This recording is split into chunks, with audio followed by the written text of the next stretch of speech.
Challenger Deep is a story about a teenage boy who goes on a journey across the ocean to the Marianas Trench to dive down to Challenger Deep, the deepest place in the world, in a very surrealistic voyage on a pirate ship. But really it's about a teenage boy who is beginning to fall into the depths of schizophrenia. It was inspired by my own son Brendan's experiences when he faced his illness and was in the depths himself. And he said to me, "Dad, sometimes it feels like I'm at the bottom of the ocean screaming at the top of my lungs and nobody can hear me." I want to write a book about that feeling. I'm going to read two short sections, one at the very beginning, and the second is my interpretation of what it's like to go through a bipolar episode. Chapter 1, Fee Fi Fo Fum. There are two things you know. One, you were there. Two, you couldn't have been there. Holding these two incompatible truths together takes skill at juggling. Of course, juggling requires a third ball to keep the rhythm smooth. That third ball is time, which bounces much more wildly than any of us would like to believe. The time is 5 a.m. You know this because there's a battery-powered clock on your bedroom wall that ticks so loudly you sometimes have to smother it with a pillow. And yet, while it's 5 in the morning here, it's also 5 in the evening somewhere in China, proving that incompatible truths make perfect sense when seen with global perspective. Your sister sleeps in the next room, and in the room beyond that, your parents. Your dad is snoring. Soon your mom will nudge him enough to make him roll over and the snoring will cease, maybe until dawn. All of this is normal, and there's great comfort in that. Across the street, a neighbor's sprinklers come on, hissing loud enough to drown out the ticking of the clock. You can smell the sprinkler mist through the open window, mildly chlorinated, heavily fluoridated. Isn't it nice to know that the neighborhood lawns will have healthy teeth? The hiss of the sprinklers is not the sound of snakes. And the painted dolphins on your sister's wall cannot plot deadly schemes. And the scarecrow's eyes do not see. Even so, there are nights where you can't sleep because these things you juggle take all of your concentration.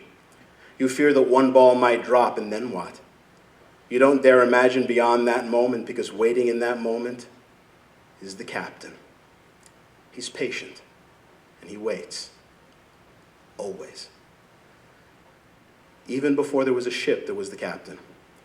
This journey began with him, you suspect it will end with him, and everything between is the powdery meal of windmills that might be giants grinding bones to make their bread. Tread lightly or you'll wake them. Chapter 65, The Darkness Beyond.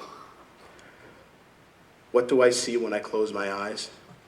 Sometimes there is a darkness there that goes beyond anything I can describe. Sometimes it is glorious and sometimes it is terrifying, and I rarely know what it's going to be. When it's glorious, I want to live in that place where the stars are just marking a vast, unreachable shell, like they used to believe in days of old, the inside surface of a giant eyelid. And when I peel back the lid, there's a darkness that truly goes on forever. But it's not darkness at all. It's just that our eyes have no way to see that kind of light. If we could, it would blind us. So that eyelid, it protects us. Instead, we see stars, the only hint of the light we can never reach. And yet I go there. I push past the stars into that dark light, and you can't imagine how it feels. Velvet and licorice caressing every sense. It melts into a liquid you plunge through. It evaporates into the air that you breathe, and you soar. You don't need wings because it supports you of its own accord, of its own will resonating with yours. And you feel not only that you can do anything, but that you are anything. Everything. You move through everything, and your heartbeat becomes a pulse of all things alive, all at once, and the silence between each beat is the stillness of the things that exist but do not live.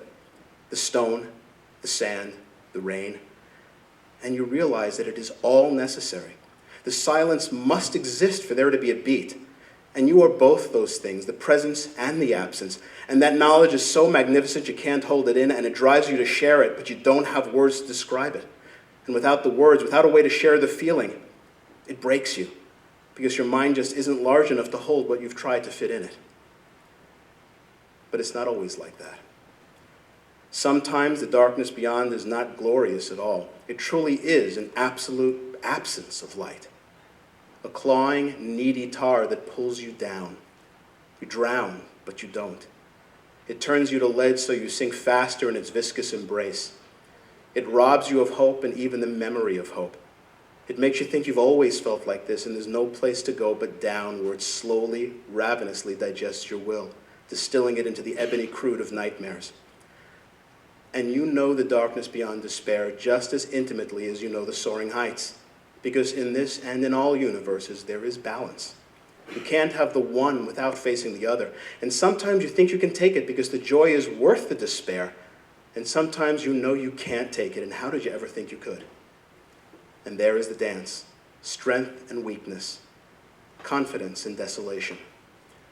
What do I see when I close my eyes? I see beyond darkness, and it is immeasurably grand both above me and below. Thank you.